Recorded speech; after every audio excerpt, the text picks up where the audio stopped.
From razor blades hidden in afros to a film shot in just 18 days that grossed millions, Coffy's bizarre behind-the-scenes secrets reveal how Pam Grier's breakout blaxploitation masterpiece became an accidental cultural phenomenon that would influence everything from Tarantino's Kill Bill to a Treasing's Valentine's Day coffee shop.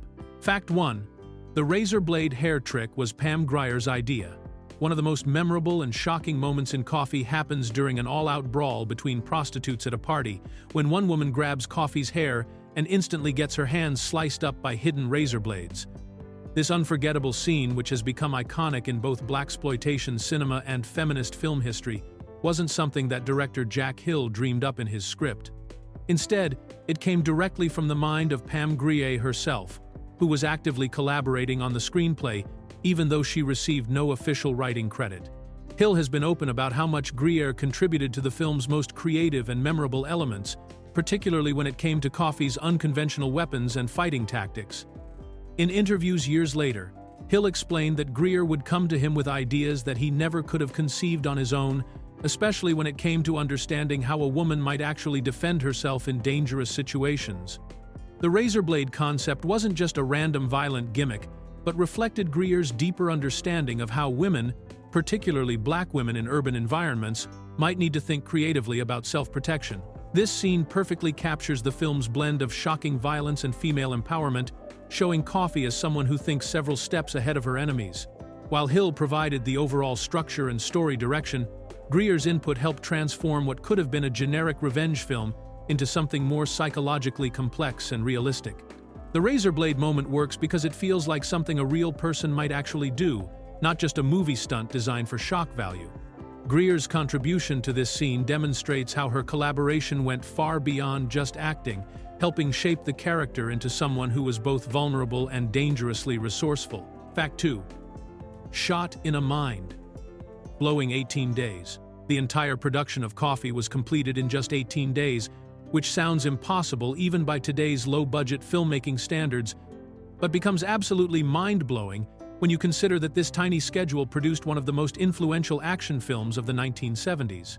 Director Jack Hill was working with a microscopic budget of only $500,000, which American International Pictures had allocated for what they expected to be a quick exploitation film that would play in drive-ins and disappear. Instead of building expensive sets, the studio forced Hill to shoot everything on location around Los Angeles, which he later said was actually poor economics because fighting outdoor elements and uncontrollable factors often cost more time and money than constructing controlled environments. The 18-day schedule meant that Hill had to work with incredible efficiency, shooting scenes quickly and rarely doing multiple takes unless absolutely necessary. The cast and crew had to be completely prepared every single day because there was no time for delays or major reshoots. Despite these extreme limitations, or perhaps because of them, Coffy became a massive commercial success that far exceeded anyone's expectations. The film grossed over $4 million at the box office, which meant it earned roughly 8 times its production budget and became one of American International Pictures' biggest hits of the year.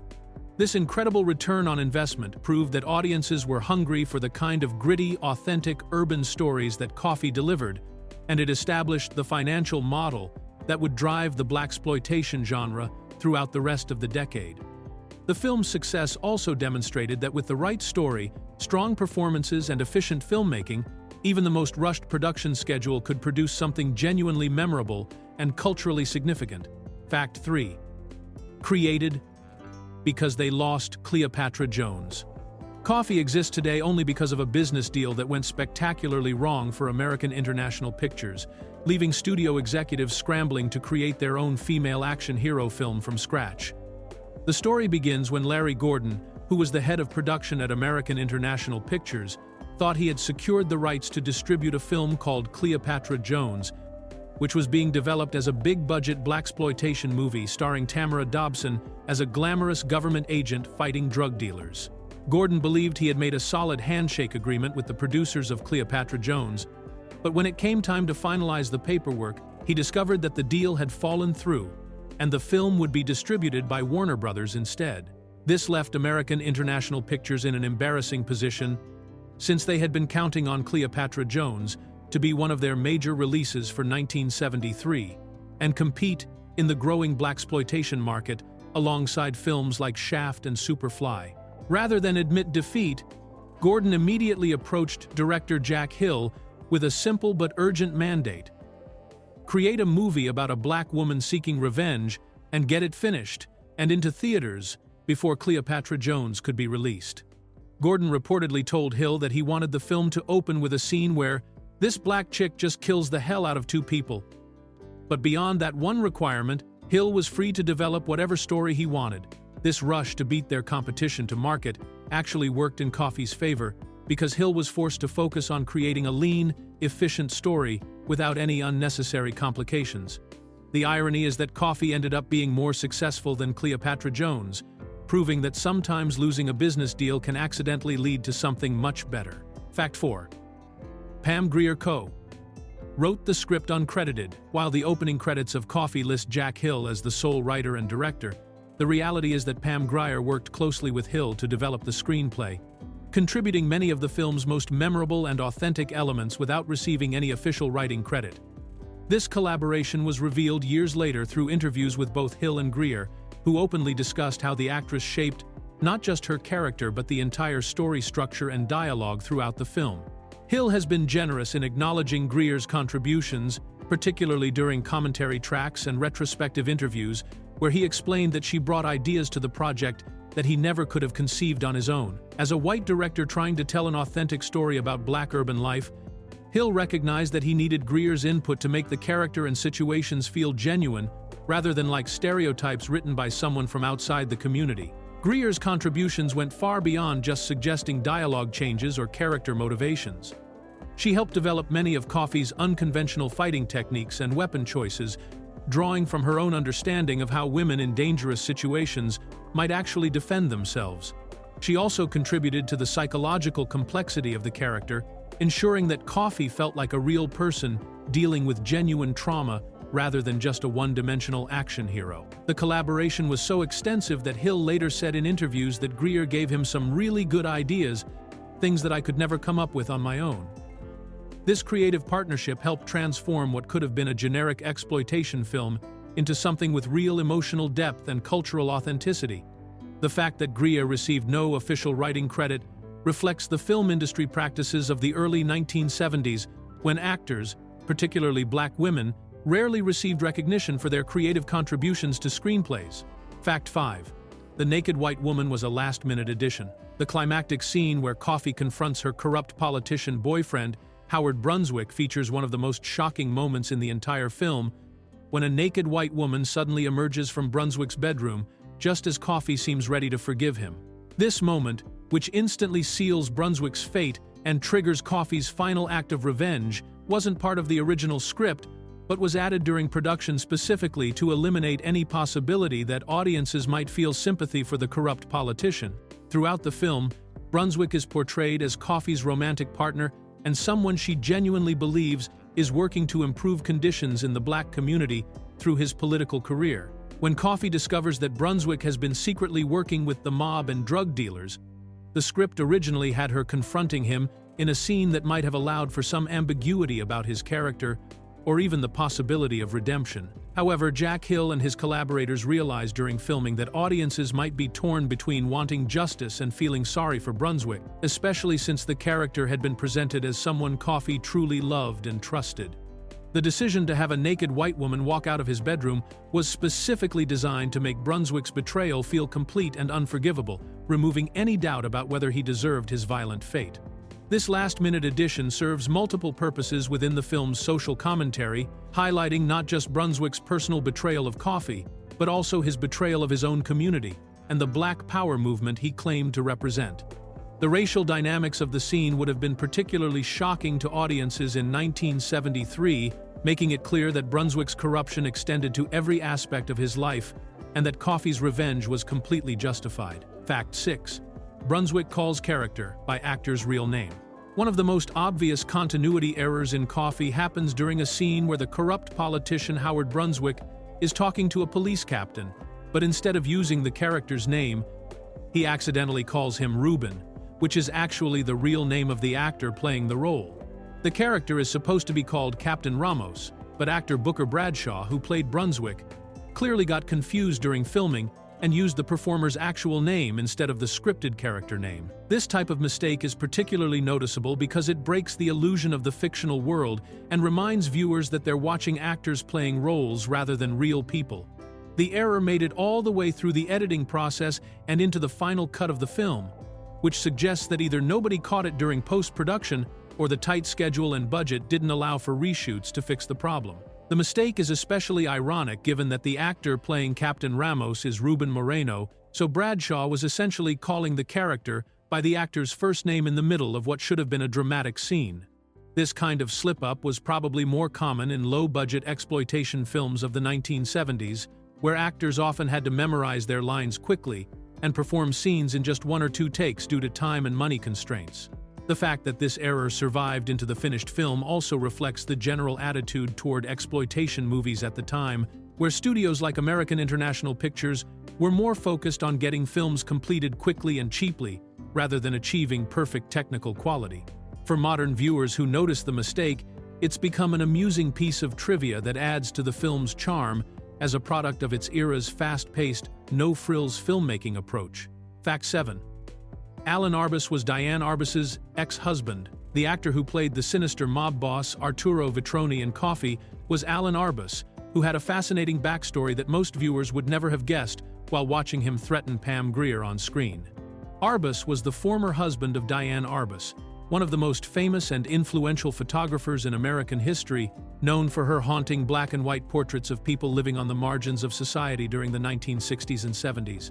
Alan and Diane had been married in 1941 and worked together as professional photographers, running a successful advertising photography business in Manhattan after Alan completed his military service during World War II.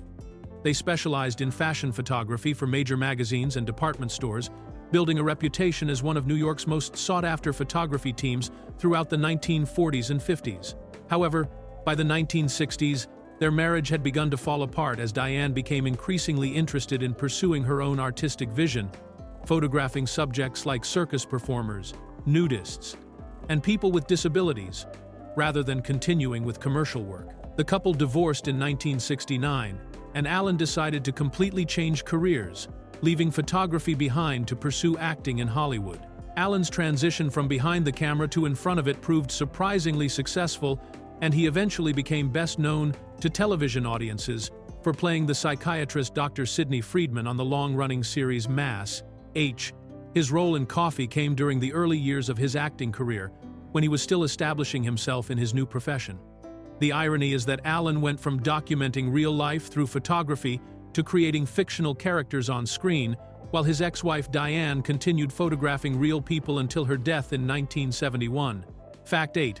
Flower Child Coffin's bizarre real name. Most viewers watching Coffy assume that the protagonist's name is simply Coffy, but her actual full name is revealed to be Flower Child Coffin, creating one of the most unexpectedly ironic character names in blaxploitation cinema. The nickname Coffy is actually derived from combining her hippie-inspired first name with her ominous surname, which perfectly captures the strange contradictions at the heart of her character. The name Flower Child immediately evokes the peace and love movement of the 1960s, suggesting someone who believes in non-violence, harmony, and making love not war. This association becomes deeply ironic when you consider that the character spends the entire movie systematically hunting down and violently killing drug dealers, pimps, and corrupt politicians using shotguns, razor blades, and improvised weapons. Director Jack Hill has explained that the character's unusual name came from a phone conversation he once had with a woman who described herself as coffee-colored, and the imagery stuck with him until he found the perfect opportunity to use it as inspiration for his heroine's nickname. However, the decision to make her legal name Flower Child Coffin adds another layer of meaning that goes beyond just the color association.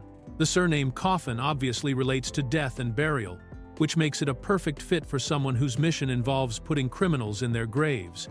The combination creates a name that sounds almost like a contradiction in terms, representing someone who was probably named during the optimistic counterculture movement, but who has been transformed by tragedy and violence into an agent of death.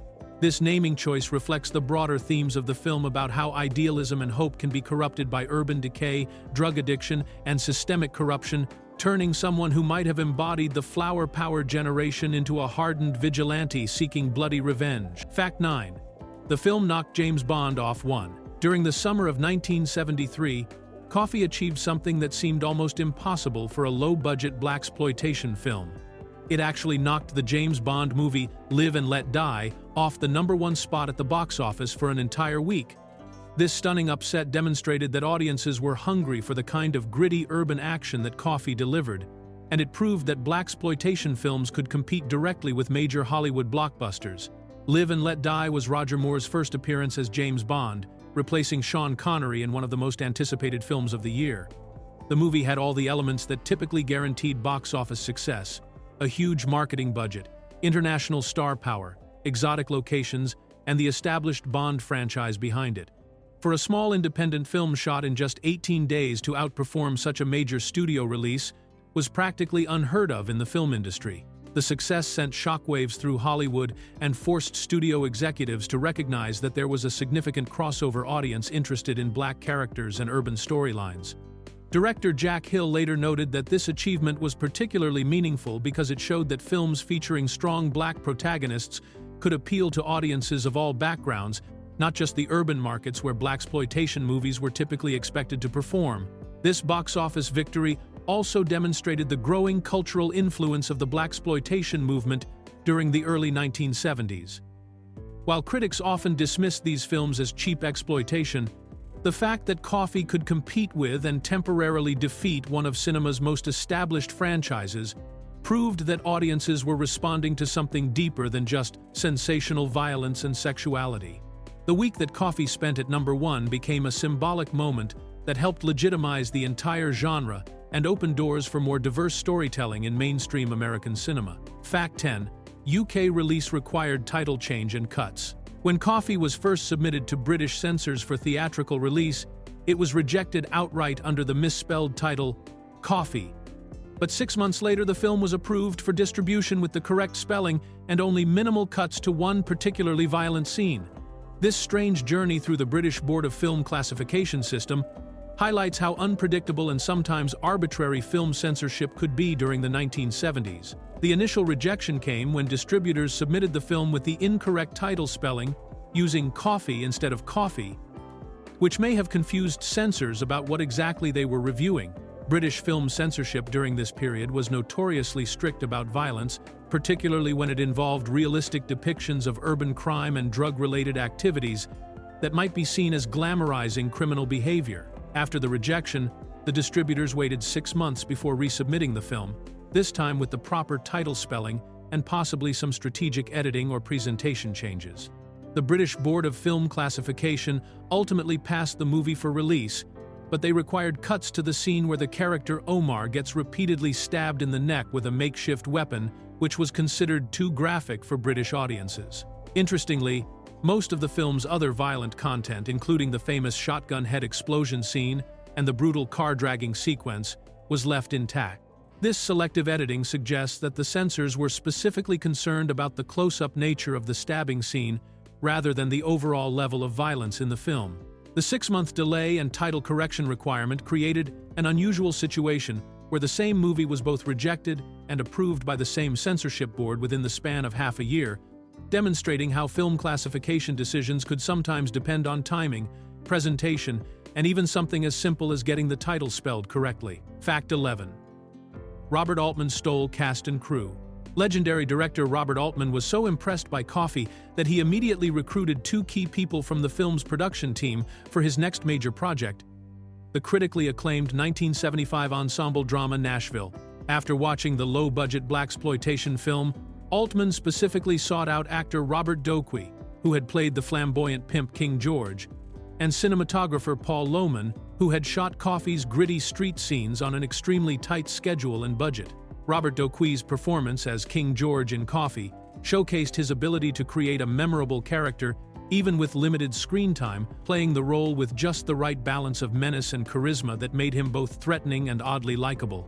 Altman recognized Doquey's talent and cast him in Nashville as Wade Cooley, a much more subdued role that demonstrated the actor's range and versatility beyond the exploitation genre. Paul Lohman's cinematography work on Coffy had been particularly impressive given the constraints he was working under, managing to create visually compelling scenes while shooting entirely on location in Los Angeles, with minimal lighting equipment and a crew that had to move quickly to stay on schedule. His ability to capture authentic urban environments and create dramatic tension through camera work caught Altman's attention and led to his hiring for Nashville, which would become one of the most visually sophisticated films of the decade. This talent poaching demonstrates how even low-budget exploitation films could serve as proving grounds for actors and crew members who would go on to work on prestigious mainstream projects. Altman's decision to recruit from Coffy also shows that serious filmmakers were paying attention to the technical and artistic achievements happening within the blaxploitation genre, even if critics and industry insiders often dismissed these movies as mere disposable entertainment. Fact 12. Grier's nudity had a feminist message. Years after Coffy's release, Pam Grier revealed that her decision to appear nude frequently throughout the film was based on a deliberate feminist strategy rather than simple exploitation, explaining that she was intentionally trying to demystify the female body and actually bore male viewers instead of exciting them. This perspective completely reframes how audiences might interpret the film's numerous nude scenes, suggesting that what appeared to be standard exploitation movie titillation was actually a form of political resistance. In interviews conducted decades later, Grier explained her reasoning by saying that society had created an artificial mystery around women's bodies, particularly focusing on breasts and genitalia, which led men to either worship or attack what they couldn't possess. Her solution was to present her body so matter-of-factly and frequently that it would lose its power as a forbidden object of desire, essentially using overexposure as a weapon against male objectification. Grier specifically stated that her goal was to show male audiences the female form so often and in such unglamorous contexts that they would become bored rather than aroused, hoping that this approach might eventually lead them to see women as complete human beings rather than mysterious sexual objects. This approach was particularly radical during the early 1970s, when discussions about female empowerment and body autonomy were just beginning to enter mainstream conversation. The strategy reflects Grier's sophisticated understanding of how exploitation films functioned within popular culture and her willingness to use her own body as a tool for social commentary rather than simply accepting the traditional role of passive sex symbol. Her approach turned what could have been straightforward objectification into a form of feminist performance art, challenging both filmmakers and audiences to reconsider their assumptions about women's bodies and sexuality. Fact 13.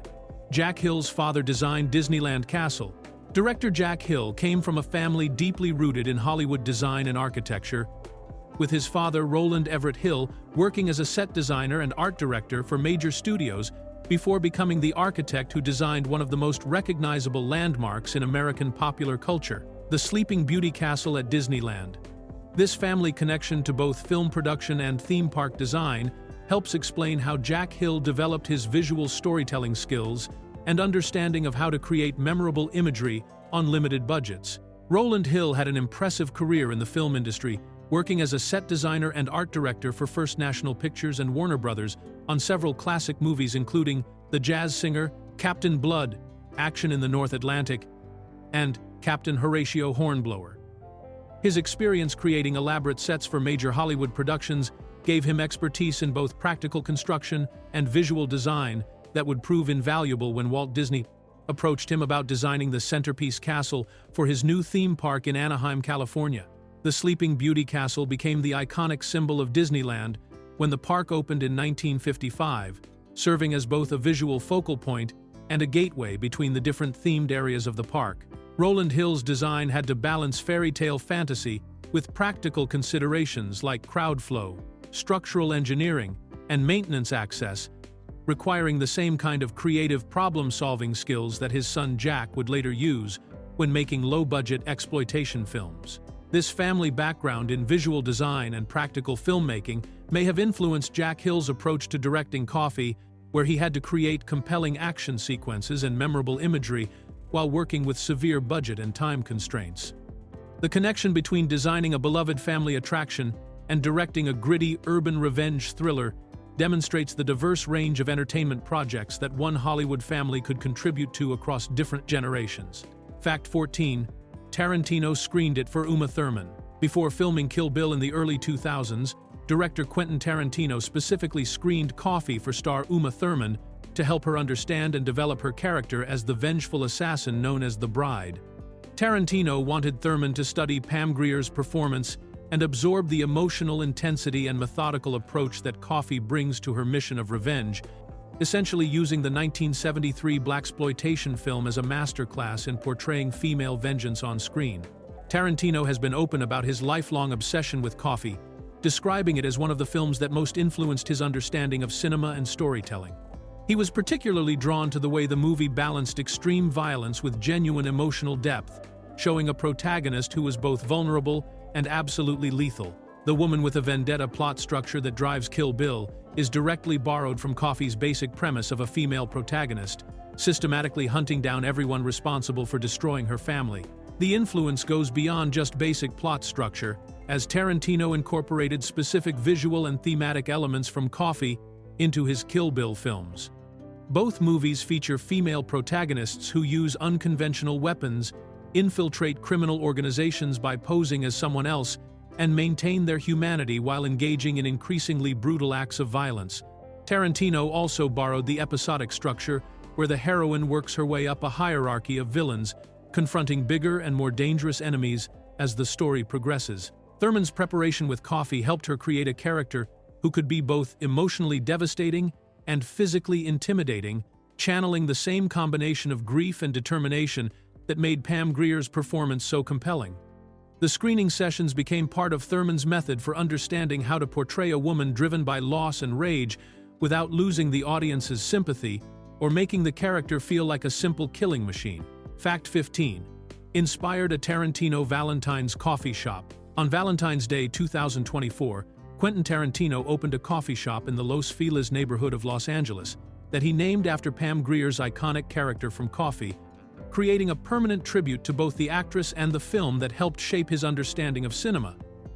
This wasn't just a casual business venture with a movie-themed name, but rather a deeply personal homage to a film that Tarantino has consistently cited as one of his all-time favorites and a major influence on his own filmmaking career. The timing of the coffee shop's opening on Valentine's Day was particularly meaningful, as it represented Tarantino's love letter to both Pam Grier and the blaxploitation genre that introduced him to her work during his formative years as a movie-obsessed teenager. Tarantino has spoken extensively about how watching Coffy as a young person opened his eyes to the possibilities of cinema beyond mainstream Hollywood productions, showing him that powerful storytelling could emerge from low-budget independent films. The Los Feliz location was strategically chosen because it sits in the heart of one of Los Angeles's most cinema-conscious neighborhoods, surrounded by film industry professionals, movie theaters, and other entertainment-related businesses. By naming the coffee shop after Coffy, Tarantino ensured that customers would be reminded daily of the cultural impact of 1970s blaxploitation cinema and Pam Grier's groundbreaking performances. This coffee shop represents more than just a business investment or nostalgic gesture, but rather Tarantino's ongoing effort to preserve and celebrate the films and performers that mainstream Hollywood often overlooked or dismissed. The fact that a major filmmaker would dedicate a permanent business establishment to honoring a low-budget exploitation film from 50 years ago demonstrates the lasting cultural significance of Coffy and its continued relevance to contemporary audiences and creators.